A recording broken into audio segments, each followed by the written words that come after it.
People that call you Loopy.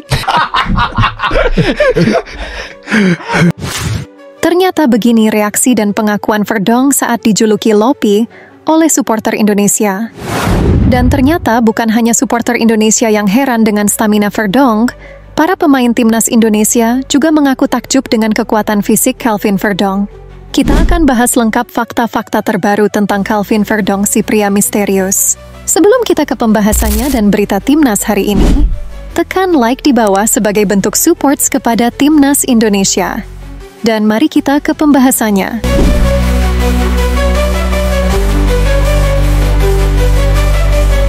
Datang, latihan, pulang, terus ngilang. Yaitulah alur si pria misterius Calvin Verdonk.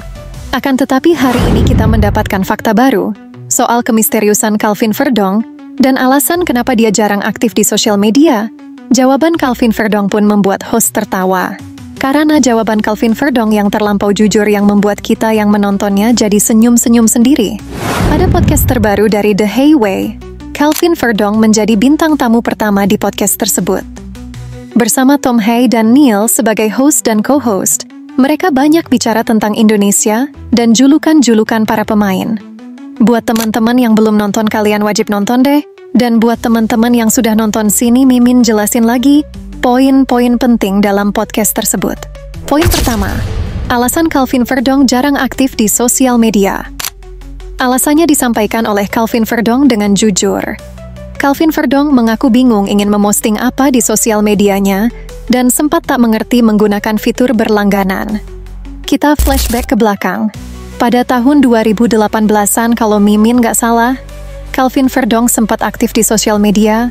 Pada waktu itu dia terus-terusan menyinggung Indonesia. Tapi sungguh saat disayangkan pada saat itu, Calvin Verdonk justru disambut respon negatif dari kebanyakan netizen kita. Netizen kita menuduh Verdonk cuma pansos dan ingin cari followers. Akan tetapi, Calvin Verdonk terbukti menepis segala tuduhan-tuduhan yang diberikan kepadanya dulu, dan Calvin Verdonk mengungkapkan tak ada pikir panjang saat ditawari PSSI pulang ke tanah air.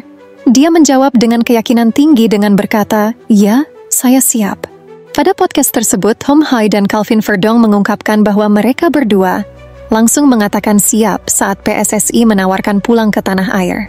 Indonesia. And what was your first reaction when they called you if you wanted to play for Indonesia?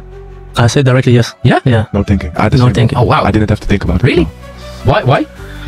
Because I already had the feeling that football is growing there, and I think Tom was already there and more players, so the choice was a little bit more easier for me. You knew already. Yeah, and I saw already what they had achieved in the history, so for me the choice was really easy. Kita masuk ke poin yang kedua. Reaksi Verdonk saat ditanya apa pendapatnya tentang julukan Lopi untuknya dari supporter Indonesia. Calvin Verdonk merasa itu sebutan yang sangat kreatif, mengingat orang Indonesia sangatlah menyenangkan. Lopi, saya suka sebutan itu. About people that call you Loopy. It's so funny. I think it's a cartoon. Yeah. Did you see Loopy? No. I will show you. Okay. But you have a lot of Loopies, like someone with the bird, someone... We should do in the edit Loopy beside the head of Calvin. I said it one time because I saw the word Loopy and I didn't understand. And then I went to Calvin and he explained it. It's a cartoon, and then I looked it up. And he said, yeah, sometimes it really looks alike. But there's also one with someone, I think someone made it. Or it's really accessible. Yeah, like they have a picture when I'm looking angry. Yeah. And then they have also like Loopy, who is angry. Poin yang ketiga, kekuatan fisik Calvin Verdonk diakui seluruh staf dan pemain timnas Indonesia. Tom Hay mengatakan pada podcast tersebut bahwa Calvin Verdonk adalah pemain yang luar biasa. Saya sempat berpikir apakah dia punya 5 baterai di dalam tubuhnya, ucap Tom Hay sambil bercanda. Lihatlah pada gol kedua Marcelino. Jujur saya kaget kenapa Calvin tiba-tiba ada di posisi kanan dan lari begitu cepat dan memberikan assist kepada Lino. Kalian tahu apa yang kami bicarakan di bangku cadangan? Saya dan pemain lain sangat takjub dengan fisikmu, Calvin, ucap Tom Hay. That I was sitting with the guys on the bench. Yeah. And they noticed Calvin and they just said, look at this guy, he just keeps on going. And then it's so funny because sometimes you see with some players you see the cramp.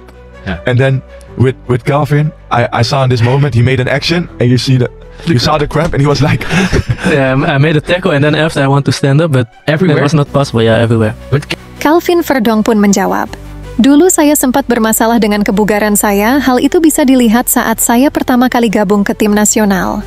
Akan tetapi saat itu saya berbicara kepada pelatih fisik di klub, saya ingin tambahan lebih di latihan fisik, dan saya melakukannya. Mungkin karena itu fisik saya sekarang sedikit lebih baik dari sebelumnya," ujar Calvin Verdong pada poin penting di podcastnya bersama Tom Hay.